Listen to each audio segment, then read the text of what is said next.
It's been a beautiful day, and all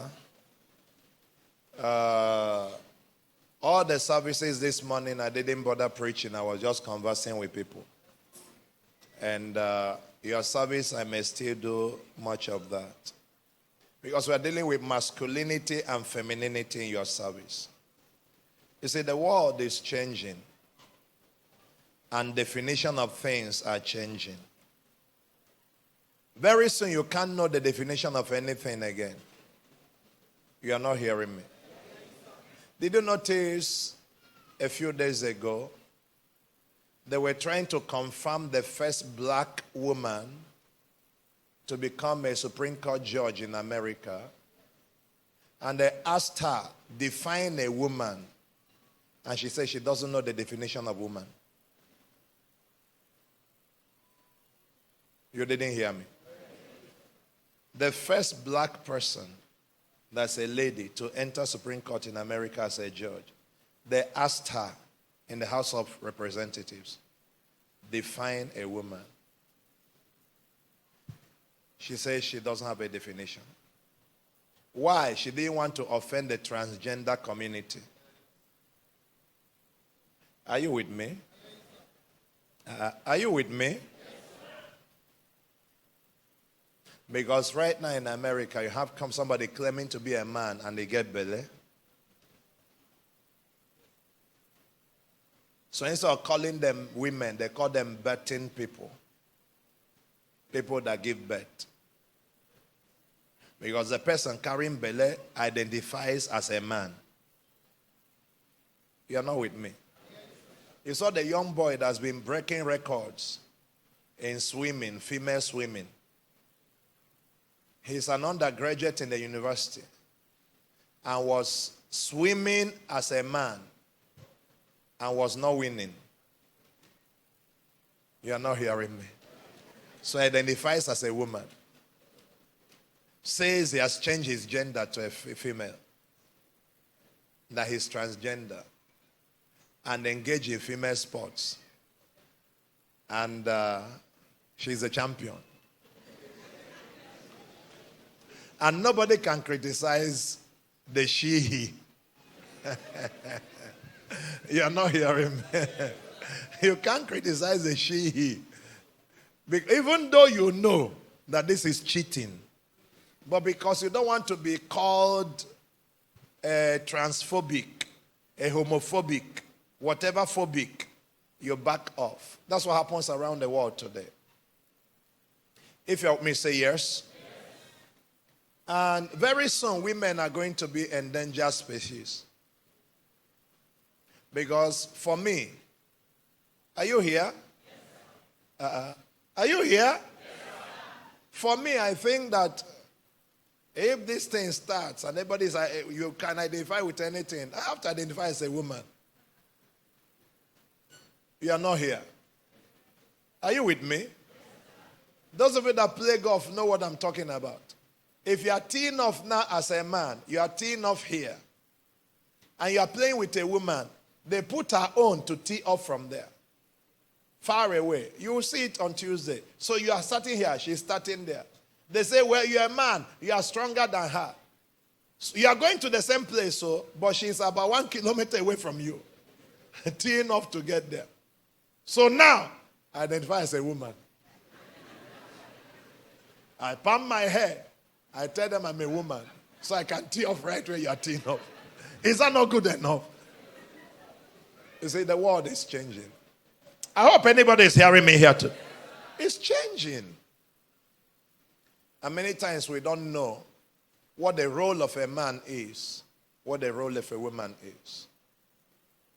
We don't know again what a man looks like and what a woman looks like. And a lot of things are confusing that. And you see some men today that are not men, that are she-men. You are not with me. Haven't you seen some men that cry more than women? Every time they're holding handkerchief. You are not hearing me. Are you hearing me? You are in a relationship with a man. The one that bothers me today is that men gossip more than women. People, what I'm saying, is that true? Men gossip more than women. When we were children, they used to say women used to get jealous. These days, men, they are jealous too much. Before, it is women that used to follow husbands around, watching what is going on. This one. Now young girls, they follow their boyfriends around.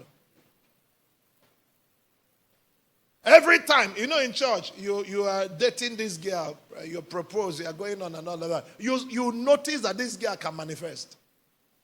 You're over there and you are greeting something and something should just appear like this. Where did she come from?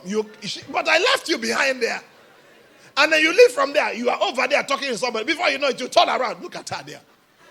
Where did she emerge from? Are you hearing me? It's a different kind of world. And the same thing for men. But the only good thing I like about the changing roles of men and women on today's earth now is that women are sometimes richer than men. Which is a good thing. So some of us that have been hustling, we can reduce our hustle. Let the women come and pay bride price. If you agree with me here, wave your hand, all the men. You agree with me? Let them come and pay bride price. Must we be the only ones paying? You love me, I love you. Come and pay my parents. If all the women have been paying bride price, there'll be no mother-in-law problem. Let's get back to the thing we came for today. Are you still here? If you heard my voice, say yes. You see, but I want to say this to you. Why am I dealing with masculinity and femininity? Because biblical weddings and marriages are based on traditional concepts of male and female, not the modern concept. That's where a lot of people miss it. That's why marriages are not working overseas. That's why close to 50% and 60% of marriages in different countries are failing, because the biblical concept of marriage is based on traditional views of masculinity and femininity. If you don't understand that, you can't understand submission. If you don't understand, you can't understand engagement in relationship with a man. If you are with me, say yes. Are they hearing me? That's where people run into trouble. A woman wants to be under a man and the man is paying the bills, but she's making the decisions. He said, you're a man. If you can't pay the bill, you're worse than any father. Then allow me to make the decision and you submit. They're not hearing me. So there are things that you have to understand. You can't take one part of the Bible and leave the other. So we have to look at what looks like male in the Bible, female in the Bible, and then build up from there in our desire to get married. Are you okay? Yes, sir. They're not hearing me. Yes, go with me to Genesis chapter 1, 26 to 28. Genesis 1, 26 to 28. It said, God spoke. Let us make human beings in our image. Let them reflect, make them reflect in our nature, so they can be responsible for the fish in the sea, the birds in the air, the cattle, and yes, earth itself, and every animal that moves on the face of the earth. Keep going. God created human beings. He created them godlike, reflecting God's nature. He created them what? Is a mouse smelling? He created them what? Male and female. God bless them. Prosper. Reproduce. Fill earth. Take charge. Be responsible. And all that. That's what God did. Now look at chapter 2 from verse 18. Chapter 2 verse 18. God said, it is not good for the man to be alone. I will make him what? A helper. A what again? A companion.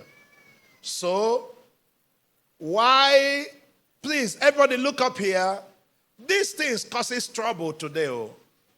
It's difficult for a lot of pastors to say these things because it's not politically correct. Why was a woman created?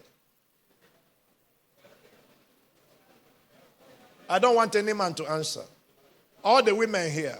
According to this Bible verse, where was a woman created? To be what? And to who? So, that means that your reason for being created is to be a helper and a companion to a person. Okay, let's assume now that you are my helper. Me and you, who is in charge?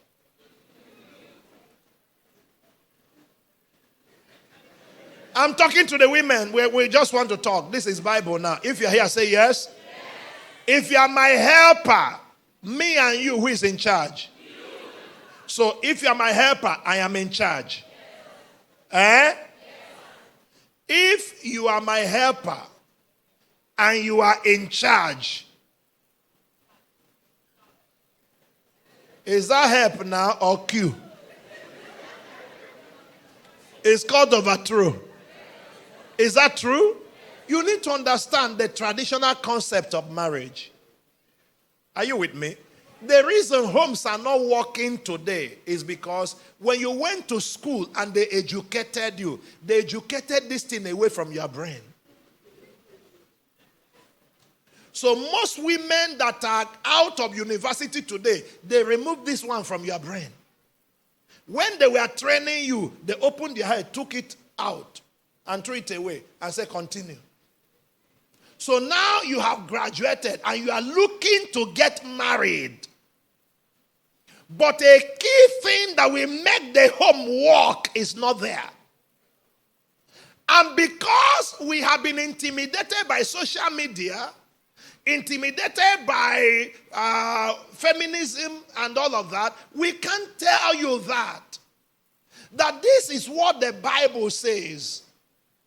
Now, we are not talking to everybody on earth. We are talking to those who are Bible believers. Are you Bible believers? Yes.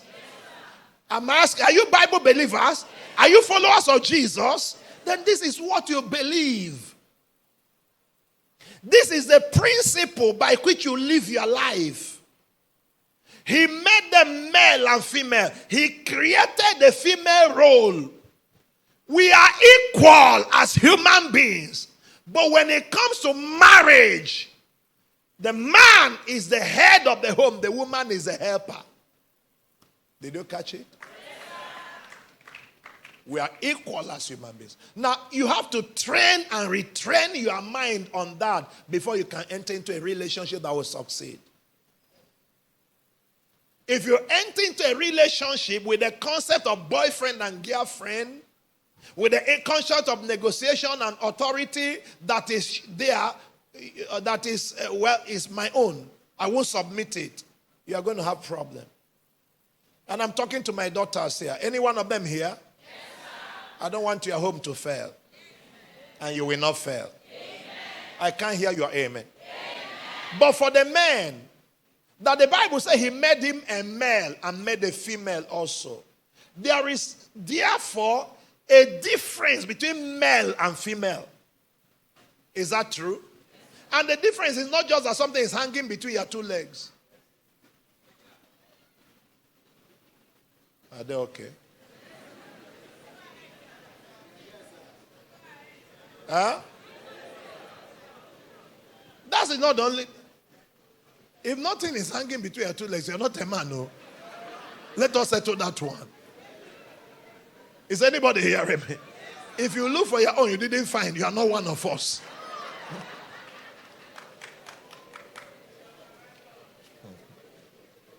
You will enjoy it today.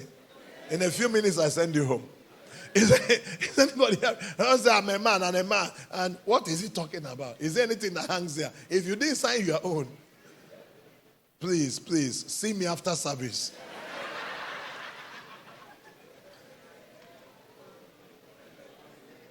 So that is one key sign that you are a man. But beyond that, there is a nature a man possesses. That's called masculinity. Anybody hearing me here today? There's a nature that should be in a man.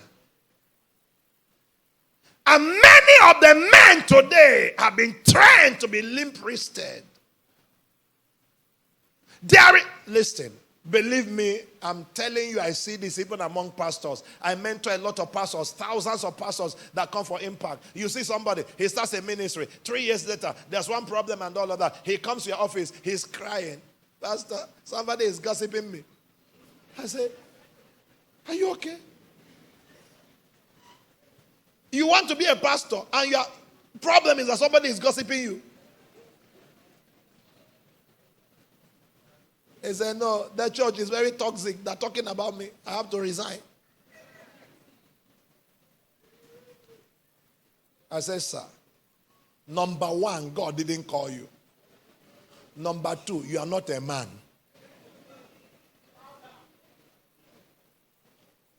If you hear me, say yes. You see many of the young men here now. Any young man you see who is always depressed because he has no money, who is always depressed because things are not working, is not a man. He may be a growing boy, but he's not a man. Am I talking to somebody here today? He's not a man. There are things. He's a growing boy. He's not a man. Men, you see, there's one boy sleeping there. Oh boy, sit up. Now you had to talk to.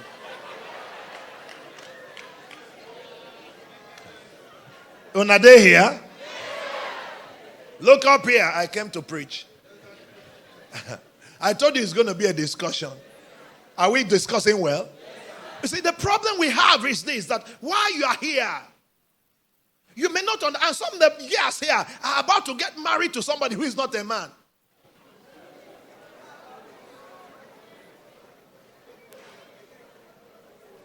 The only thing they're asking is there anything hanging between your legs? They say yes. They say you're a man. The man no be man.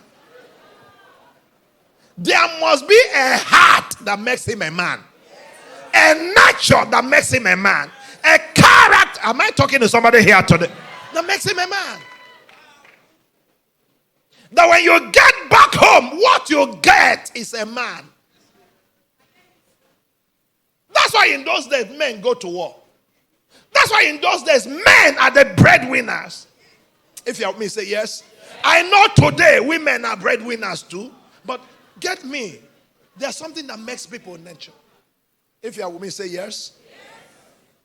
You won't be surprised today that if somebody comes to the house right now and is hitting at the door, boom, boom, boom, and he's about to enter the house. The man run out the bed and say, what? Madam, go and check. Please, what I'm saying, is that true? Why? Because this traditional thinking, these traditional roles are no longer there. They're no longer there. You'll be surprised at the number of young men in the church today who are looking for a girl with a good job, with a car to propose to.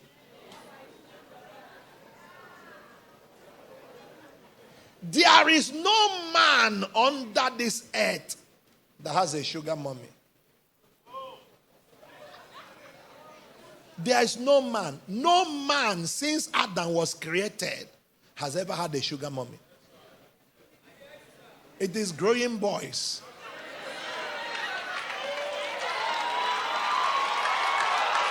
It's growing boys. Because no man will agree for a woman to take care of him. A man takes charge. A man brings things home. Not a woman. And a woman old enough to be your mother give you pocket money. And you're calling her honey.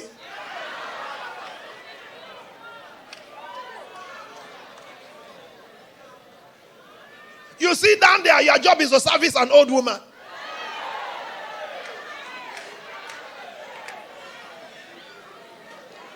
I'm here. This is a youth meeting. You think I'm stupid? You think everybody here is born again? You think everybody here hears what we are talking about?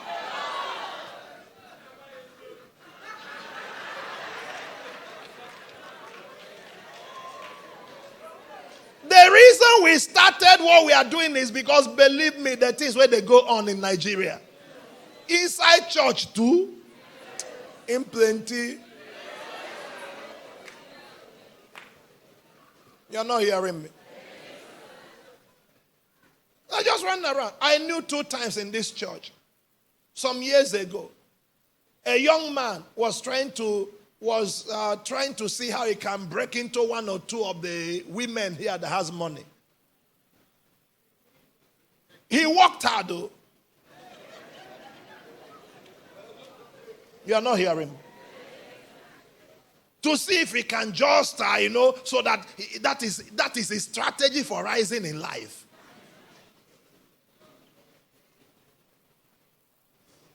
So every month, the woman pays you 50,000, 100,000, 200,000. What is your job?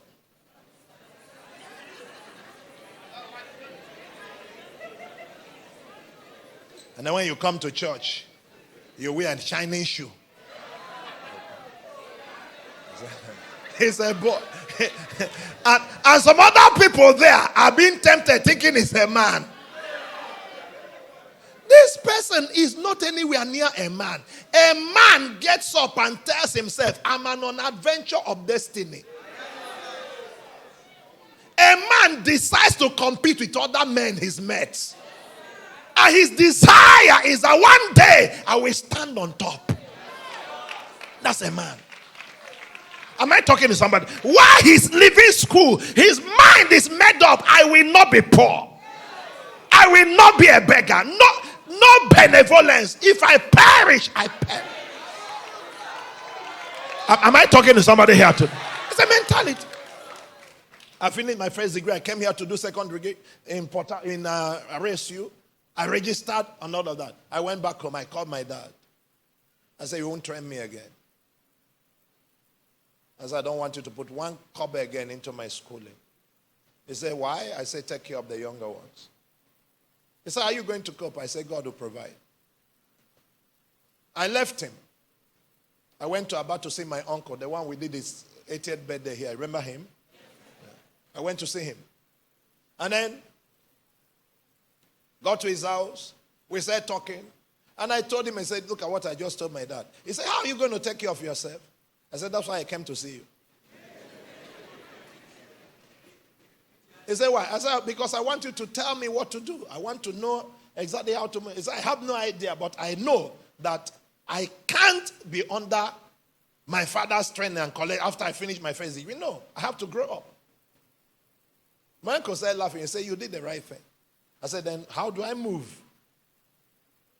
He said, just get back to Port Harcourt. I said, and do what? He said, when hunger wire you, you know what to do. That's what my uncle told me. He said, go back where hunger. How wire you? Idea will drop. The reason none of these young men are not doing well is that somebody is paying their transport. Somebody is giving them pocket money. Somebody is helping them. They have a mother. They have a sister. They have an uncle. They have somewhere to go and sleep. If hunger, real hunger, hunger with a capital H. If hunger hold you, by now the idea to create $1 million will have entered your brain. Are they ready? This discussion may not end today. Anywhere we stop, we continue later. I told you today is a discussion, not a preaching. Is anybody hearing me here?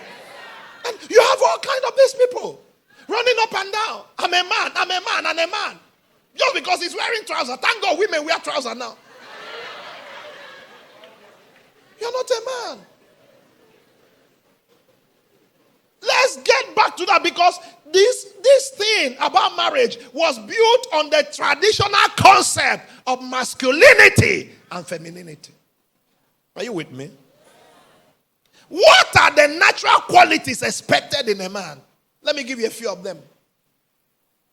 The first one is strength. A man is known for strength, sir. Is anybody hearing me? Ah? A man is known for strength.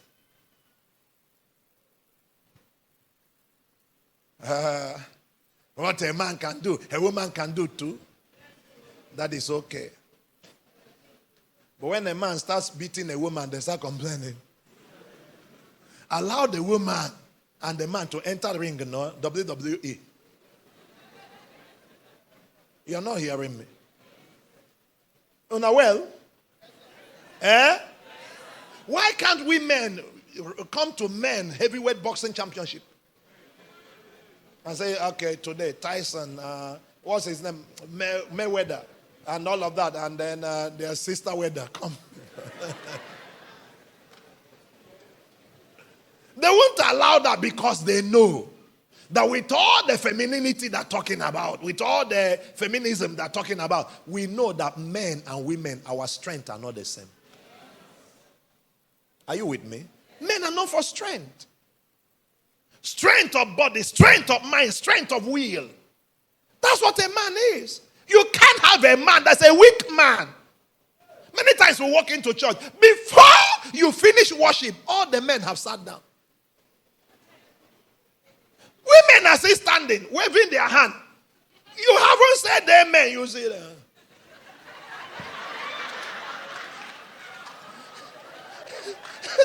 Who are these people? Who born this thing?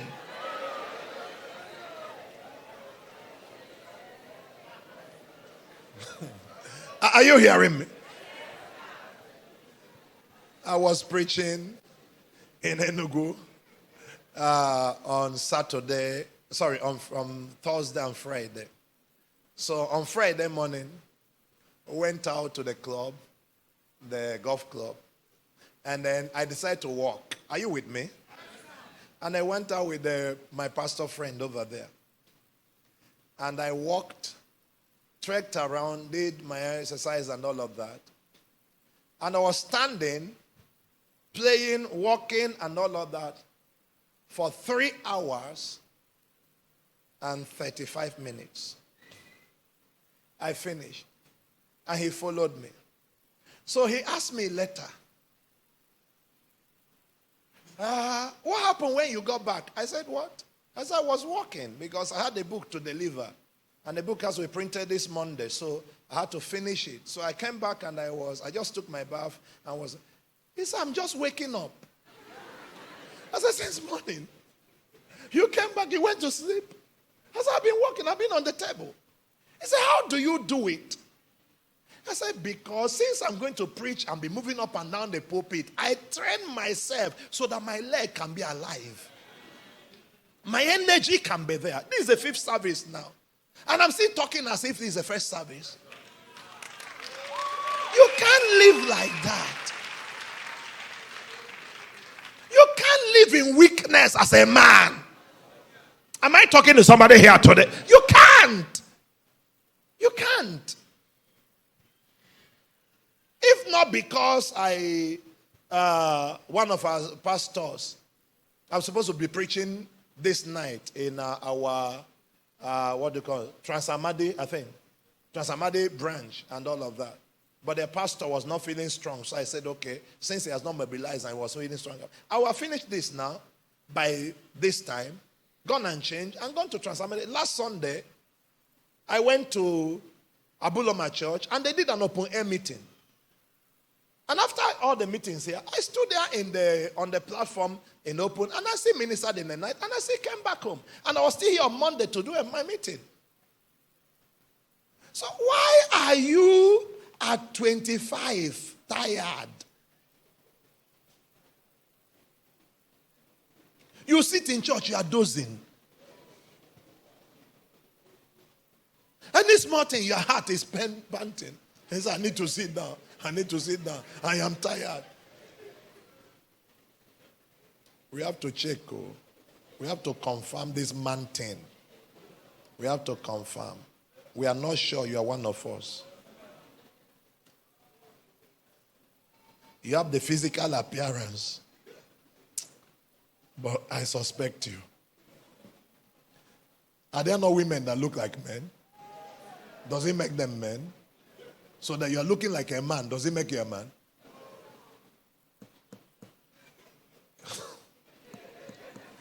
Let's go to the second point. If you have my voice, say yes.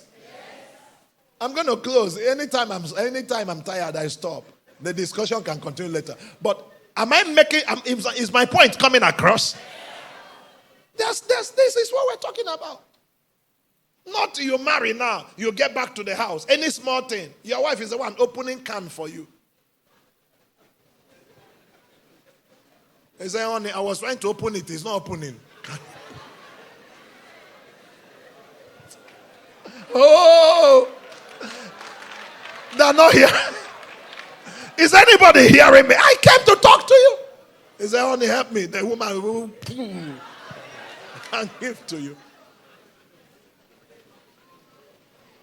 Let me tell you a funny story. Anyway, it's not a funny story, but it's a bad story, but I still tell you. One day, a man came into my office. He's a pastor. He's a pastor.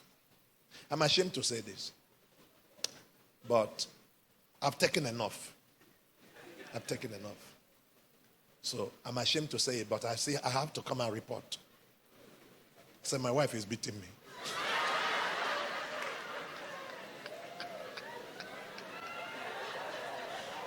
Wait. Are you here? So I said, okay, calm down. I said, calm down. He's talking, he's crying, no? I said, calm down. I said, have I met her before? Do I know her? I said, I'm not too sure, but I said, can you ask her to come and see me? Can you ask her to come and see me? Brothers and sisters, I was expecting somebody bigger than him. I was expecting somebody that was tall and big. This small thing, but learned karate. Anytime there's something, she'll just do.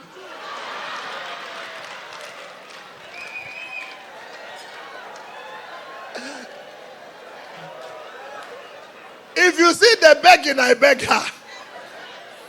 I'm not exaggerating. I was begging her. I said, please don't do that. He said, then tell him not to be misbehaving.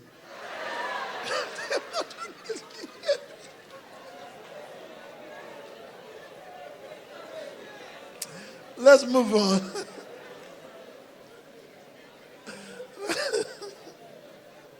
The thing with the silver pulpit.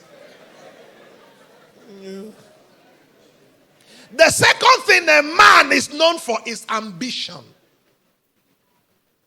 Ambition. When a lady is growing up, how many of you notice that the toys they buy for girls are toys of babies? They get a small basket, cooking utensils. Please talk to me. And the baby she'll be carrying as her baby. What toys do they buy for boys? Football? A car? Aeroplane?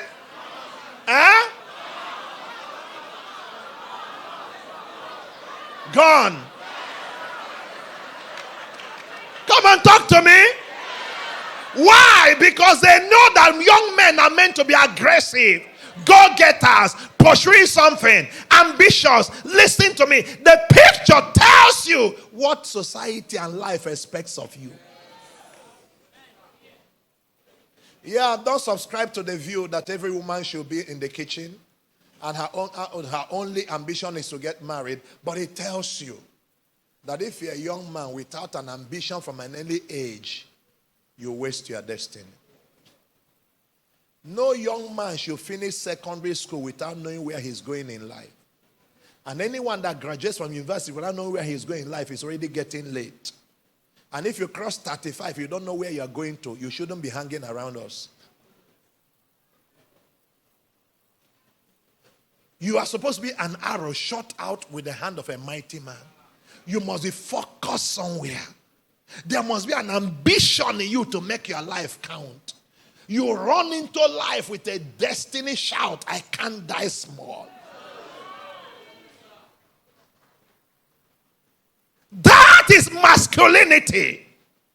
Don't let the nonsense out there deceive you. Life expects you to pay the bills. Am I talking to somebody here today? Expect you. It won't change you. It won't change. Unless you're not ready to get married the Bible way. If you want to do the American way, go ahead. You find that your home didn't work. They say they don't do polygamy in America. They don't do polygamy in America. They do serial polygamy. A woman that's been married 7 times, a man that's been married 5 times and say he's not a polygamist, what is he?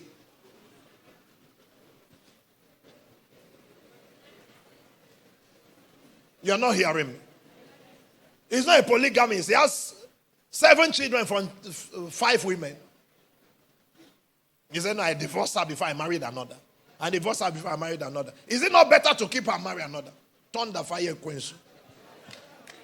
You're criminals. Is anybody hearing me here? They do polygamy over there in their own way. We can't live like that. Carry ambition. Have a desire to amount to something. If you have my voice, say yes. Another area where men, the nature shows, is in leadership. Somebody say leadership. Can I say leadership? Can I say leadership? Can I tell you something? If you're here, say yes. Look up here. If we have a group of 20 women here now, and 3 men in the group there, 20 women and 3 men,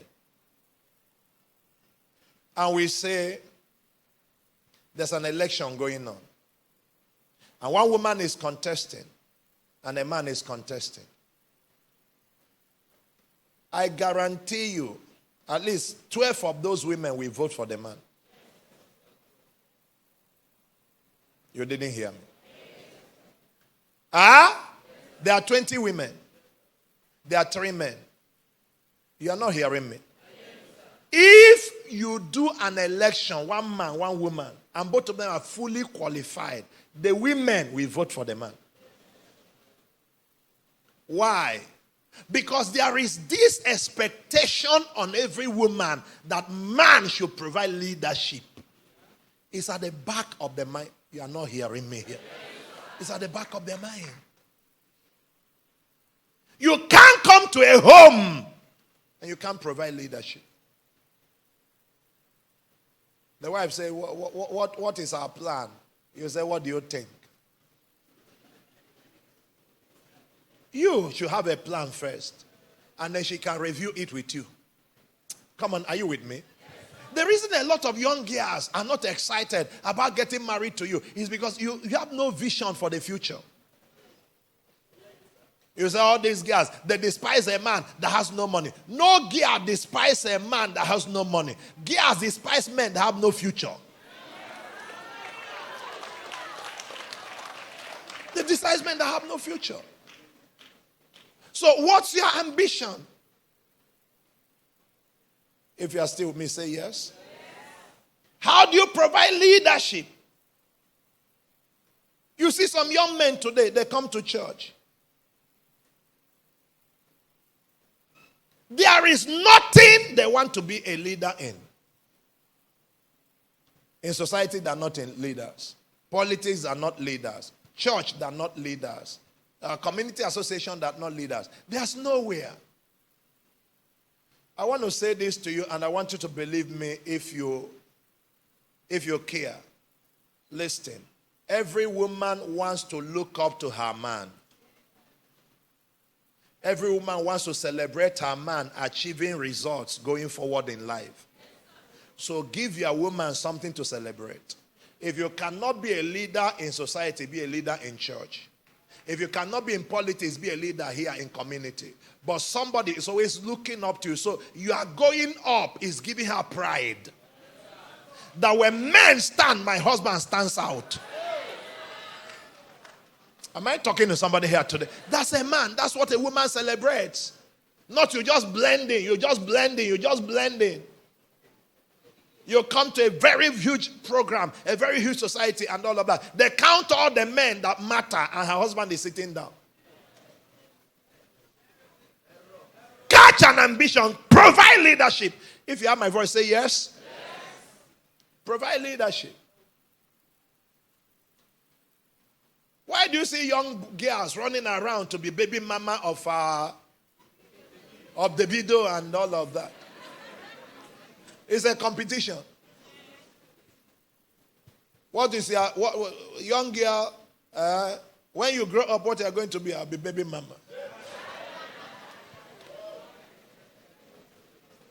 Why is that competition going on?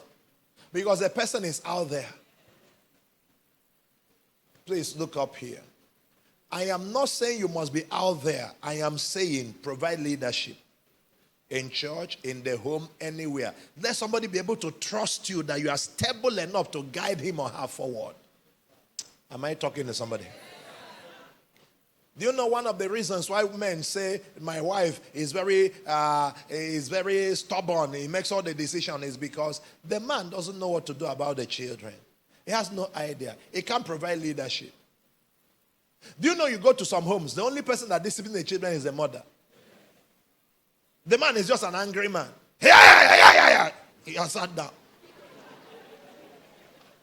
Never reviewed their homework, never cared where they're going, never asked any question, never done anything, just an angry man. And some of you came from fathers like that. And now you're working hard to be like them. The way you're looking at me, are you okay? You're working hard to be like them. Another sign of masculinity is called competitiveness. Someone say competitiveness. Look up now. These are qualities of a masculine. Hello? Am I shaking something already? Are you guys catching something? Even when a man doesn't look like he's competing, he's competing. Do you know one of the things that used to drive progress in Igbo land many years ago is called age grade? The moment one person in your age grade has built a house, your brain has turned. You must build your own. They return on Christmas and the two came with a car and you don't have your own. You won't return until you get one. It's either you get rich or you die trying. Is anybody hearing me here? Because we are competitive. We are competitive. What do women compete about? Who their husband is. No, you didn't hear me. Women in those days used to compete about who their husband is.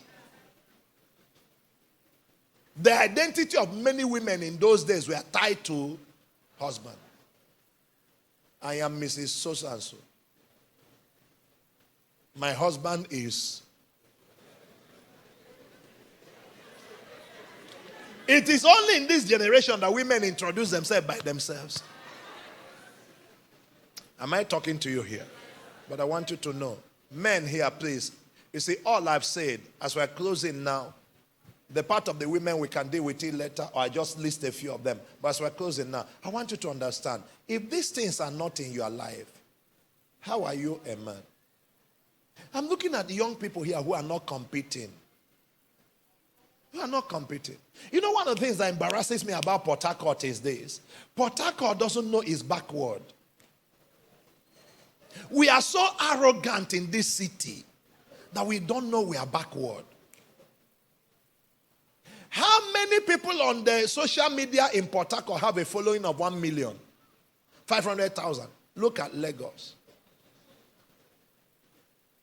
How many have YouTube channels that people are paying to use? Look at Lagos. You're not hearing me. In Lagos, small boys that are doing, all kinds of small businesses are trying to compete with abroad. In tech industry, they're trying to build apps that will compete with Facebook and the rest. In Port Harcourt, who is doing that? Every musician that does well from Port Harcourt has to leave Port Harcourt. Comedians have to leave Port Harcourt. Businesses have to leave Port Harcourt. And Port Harcourt still has the thinking that we are a great city. Every time there's Oyo City, Oyo City, Oyo City. I've been passing all around. I never see Oyo though. You don't see Oyo before? Never see it. Listen to me, all of you young people here. It's time to settle your heart and compete with your generation. Time is passing. Time is passing. The competition is not about who to get the girlfriend, who will sleep with the highest number of girls. That's not the competition. When we were in secondary school and university, there were boys like that looked like they were the guys in class. They won't enter class. All the girls in class, even the young teachers, they are targeting them and are coming back to report on their exploits. Every time they see that, they're gisting you about, I did that girl. This other one happened. The other one happened. All of those boys right now, they're begging for money. Some of them didn't graduate from school. Some of them became something. Some of them are aboros now. Please, what I'm saying, is that true? Those things are not the competition we want. The competition we want is, where is your idea? And how are you working out that idea to make money and to add value to society out of that competition? That's what we're looking for. You are here now. See the crowd in this place. I can pick 20 men here, carry them up, turn them upside down, shake them, shake them, shake them. 100,000 won't come out. Young men, 30-something. You turn him upside down. You finish. You can't get 100,000. All the bad. They're very bad. How? The competition I want from you is to make a vow to God and to me, your pastor, that your generation must hear your voice. That whatever it takes to rise, you will rise. And rise in righteousness. Am I talking to somebody here today? Not I come around. I see young people. See the number of young girls here waiting for husband. And the people that are supposed to marry them are moving around. Oh boy, oh boy, oh boy, can I get transport? Oh boy, can I get transport? Oh boy, can I get transport?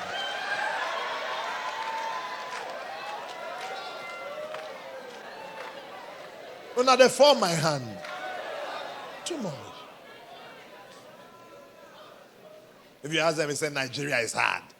Nigeria is hard. Nigeria is hard. And you go out there, your mess are riding Bentleys. Nigeria is hard. Nigeria is hard. If you're here, say yes. Another sign of masculinity is courage. Courage. Another one is assertiveness. You're able to stand your ground. Another one is independence. You are junior sister and you are senior sister and your mother doesn't control you.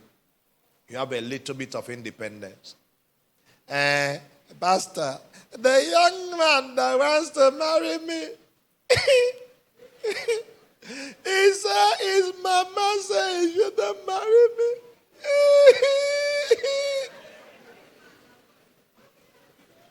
I said, what? A whole man wants to marry, and his mother say, don't marry. And he comes back to report to you that his mama says he shouldn't marry you, and you are crying for him. This is salvation. You were not marrying a man, you are marrying bomb boy. It is divine deliverance. God loves you so much that he used mama to deliver you. That boy has not grown up. If you check, yesterday he sucked breast. Mama's breast. There's still an umbilical cord tied from mama to him.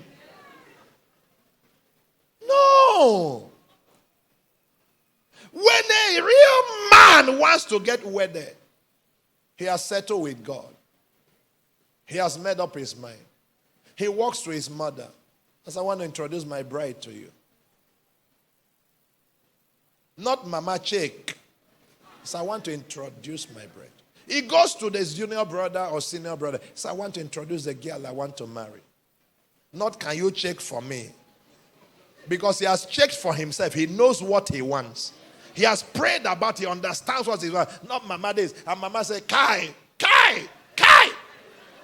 No, I don't feel the vibe.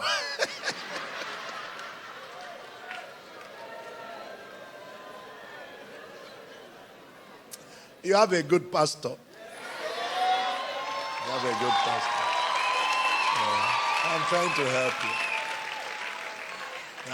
I don't feel the vibe. You can't marry him.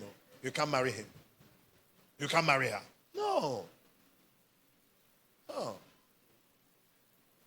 When I was about to get married, my wife used to be very, very, I don't know what the father was told about my people. I didn't know. The father went from here to my village, was making inquiry without telling me. He finished and came back, didn't tell anybody his conclusion. It was years later we married. He said, I went to your village. I asked here. He mentioned all the families he went to ask. I said, what did they tell you about me?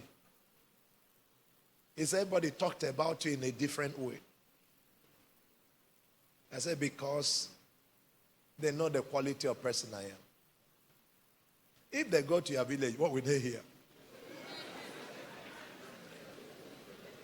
All the rural in the world. The quality of person.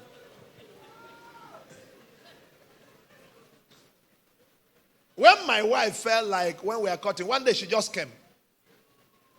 He said, I want to get to your place.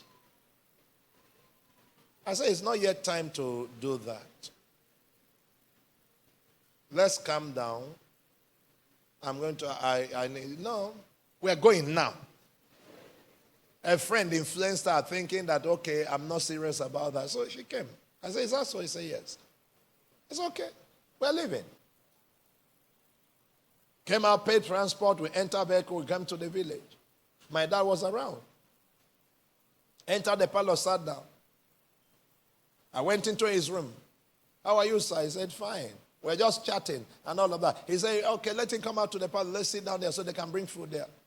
He was wearing his shirt. He was not wearing a shirt. I said, no, put on your shirt. He said, why? He said, because I came to introduce somebody to you. He got up, came into the parlor, sat down, and all of that. I said, Dad, there's a girl I want to marry. I just came for you to see her. I'm going to excuse both of you. You can gist. And I went into the room. And they talked for more than 2 hours. My dad engaged her in conversation as if they've known since they were born. Gisted from one thing to another and all of that. Never, no inquiries. Why? He knows me. He knows if I came and said, that's the girl I want to marry. That's the girl I marry. You didn't hear me. He knows there's no political discussion about it. So I took her, I saw my mom. Not all of this nonsense you are doing. What leadership are you? What assertiveness? What decision making? What courage are you showing? Challenges are coming. You are the one crying. The girl is calling you. They say you lost your job and all that. You're on the phone. You call your fiancé. You are crying. You say, now calm down now. Calm down. It will be well. The Bible say. The Bible say. She's the one encouraging you. He said, calm down. Now don't cry too much. Calm down now. I'll be sending you food. Calm down. I try.